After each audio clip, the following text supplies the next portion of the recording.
Let us pray in the name of the Father, and of the Son, and of the Holy Spirit. Amen. O Jesus, through the Immaculate Heart of Mary, I offer you my prayers, works, joys, and sufferings on this day for all the intentions of your Sacred Heart, in union with the holy sacrifice of the Mass throughout the world, in reparation for my sins, for the intentions of all my relatives and friends, and in particular for the intentions of the Holy Father. Amen. The intention of the Holy Father for the month of February. For parishes, we pray that parishes placing communion at the center may increasingly become communities of faith, fraternity, and welcome towards those most in need. Our Father, who art in heaven, hallowed be thy name. Thy kingdom come, thy will be done, on earth as it is in heaven. Give us this day our daily bread, and forgive us our trespasses, as we forgive those who trespass against us. And lead us not into temptation, but deliver us from evil. Amen. Hail Mary, full of grace, the Lord is with you. Blessed are you amongst women, and blessed is the fruit of thy womb, Jesus. Holy Mary, Mother of God, pray for us sinners, now and at the hour of our death. Amen. Glory be to the Father, and to the Son, and to the Holy Spirit, as it was in the beginning, is now, and ever shall be, world without end. Amen. My dear friends, the Word of God welcomes you this morning. And as we prepare to spend this time with Jesus, as we spend this time and prepare ourselves to begin yet another day, let us take a few moments and thank the Lord for all that He has done for us, and for all that He is doing in our lives, and for everything that He will continue to do. First and foremost, we thank the Lord for the gift of this day. The Lord has given us another day, another opportunity to make a difference in the lives of others. At the same time, Lord, we also thank you for the various opportunities that you have given us. We thank you for the gift of our talents, for the gift of our abilities. And Lord, we ask you that you may give us the grace that we may use these talents and abilities for the well-being of others, so that together we can create a better world, a better environment, where all of us can indeed call it the kingdom of God. Lord, we also thank you for giving us good health, for protecting us and guarding us all through the night. There are many people who are instrumental in what we have become. And Lord, as we spend this time with you, we bring before you all these individuals who have helped us in various ways, who have made us who we are. Lord, we thank you for the gift of our family members, friends, near and dear ones, relatives, all those who have played a part in our lives, all of them who have been instrumental in making us a better person.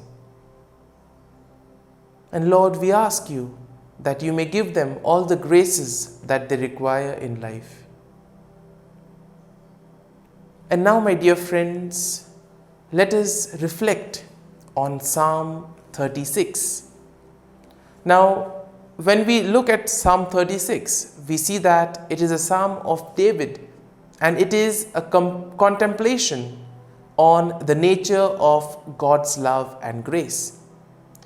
And we will see as we read the psalm that the psalm will begin with a declaration of the wickedness of man and the deceitfulness of his heart. But then the psalm will quickly turn into a celebration of God's steadfast love and faithfulness. And therefore we see that as we continue reading the psalm in verse 5, David will say that God's steadfast love is better than life. And we see that this phrase is indeed an expression of the overwhelming nature of God's love. We see that God loves us unconditionally, and therefore He reaches out to us in various ways. But sometimes we ourselves may not be able to recognize His grace working in our lives.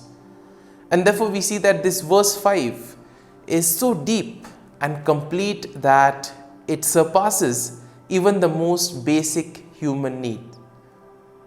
And therefore the psalm continues in verse 6 by saying that David, who will speak of the abundance of God's righteousness and faithfulness. And here we see that this will be contrasted with the wickedness of the ways of men. And verse 6 in a way will emphasize the stark contrast that is there between God's righteousness and man's unrighteousness. And in a way this will be a reminder for us that God's righteousness is the only true source of salvation and hope.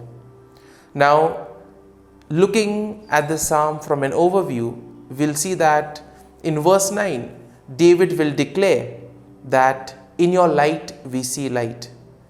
And this is quite a powerful statement of faith. Why? Because it acknowledges that all true understanding and wisdom comes from God.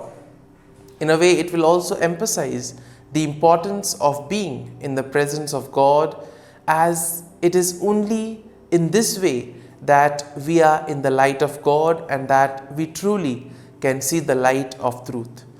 And in the later verses, the psalm will also tell us how David prays for God's protection, asking that God would be his refuge and his fortress, and that he will be delivered from his enemies.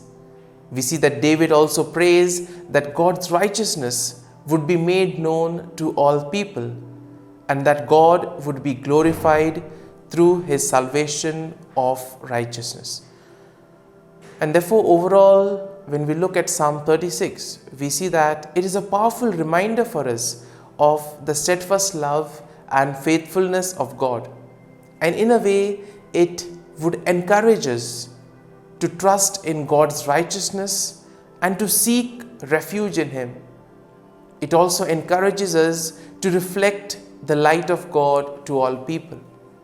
And now, having seen this psalm from a perspective, from a general perspective, let us read the psalm together and let us try to allow the words of the psalm to take root in our hearts.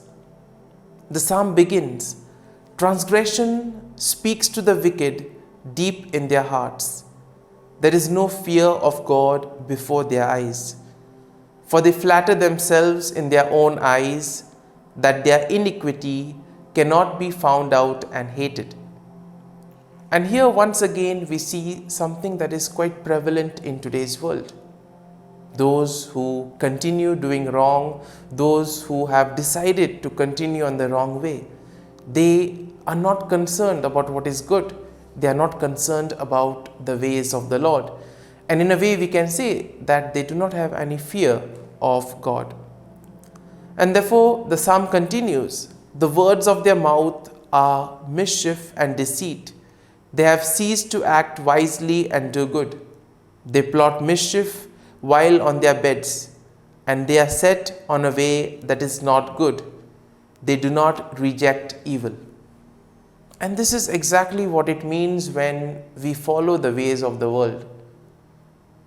We are in a way captured by the things of the world, and therefore that is the greed, the pride is something that leads us on. And this leads us to do one after another actions that are not desirable in the eyes of the Lord. Now in verse 5, we see that the psalm will tell us, "Your steadfast love, O Lord, extends to the heavens, your faithfulness to the clouds." And here we see that the love of the Lord is unconditional. The Lord loves us as we are, who we are, and for what we do. We do not have to do anything unnecessarily extraordinary. The Lord loves us who we are. We are all made in the image and likeness of God. And therefore, in a way, we need to acknowledge this steadfast love of the Lord in our lives. The psalm continues, "Your righteousness is like the mighty mountains. Your judgments are like the deep sea. You save humans and animals alike, O Lord. How precious is your steadfast love, O God. All people may take refuge in the shadow of your wings. They feast on the abundance of your house, and you give them drink from the river of your delights." And here we see that the Lord has been gracious to us in so many ways.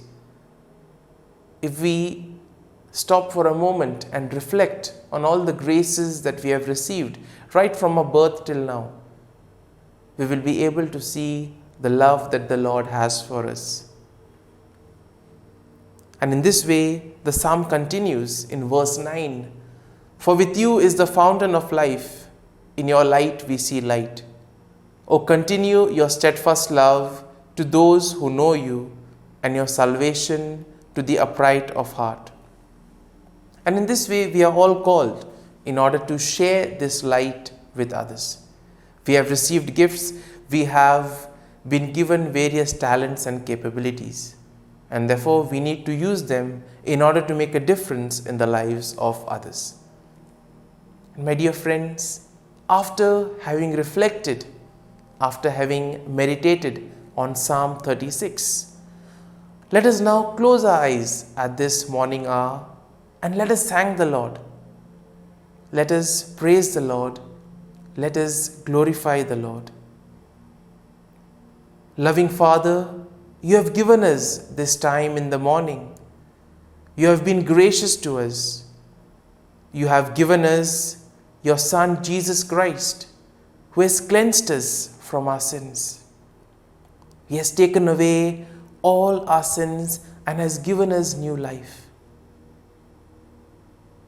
Lord, as you have given us the Holy Spirit, we ask you, Lord, to bless us, to guide us and protect us. And for all this, Lord, we thank you, we praise you, and we glorify you. You have protected us and you have guarded us all through the night. And Lord, you have given us this morning hour, this time to spend with you, this time to be energized with your presence and with your grace. For your great love and mercy, O Lord, we praise you, we thank you. You have been merciful to us, you have blessed us in so many ways. And therefore, Lord, we ask your protection in all the activities that we will do today. And now, let us spend a few moments in silence and let us allow the psalm to take root in us. Let us reflect on each word of the psalm that has touched us, and let us see how we can apply this to our lives so that we too may be able to spread the light of the Lord to others, that we too may experience the steadfast love of the Lord in our lives.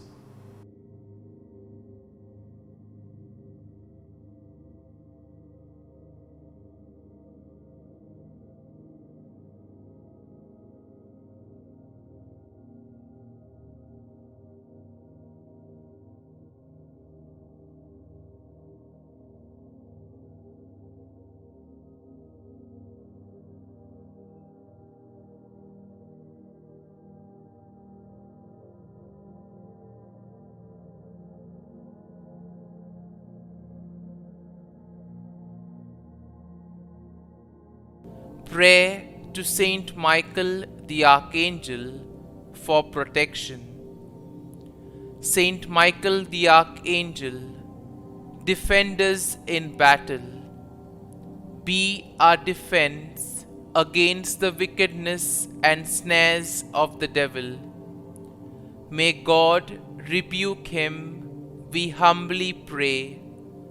And do thou, O Prince of the heavenly hosts, by the power of God, thrust into hell Satan and all the evil spirits who prowl about the world, seeking the ruin of souls. Amen. Act of Adoration. O Sacrament most holy, O Sacrament divine, all praise and all thanksgiving be every moment thine.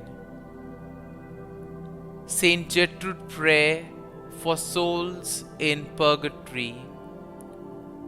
Eternal Father, I offer Thee the most precious blood of Thy divine Son, Jesus, in union with the masses said throughout the world today, for all the holy souls in purgatory, for sinners everywhere, for sinners in the universal church, those in my own home and within my family. Amen. May the divine assistance remain always with us, and may the souls of the faithful departed through the mercy of God rest in peace. Amen. Glory be to the Father, and to the Son, and to the Holy Spirit, as it was in the beginning, is now, and ever shall be, world without end. Amen.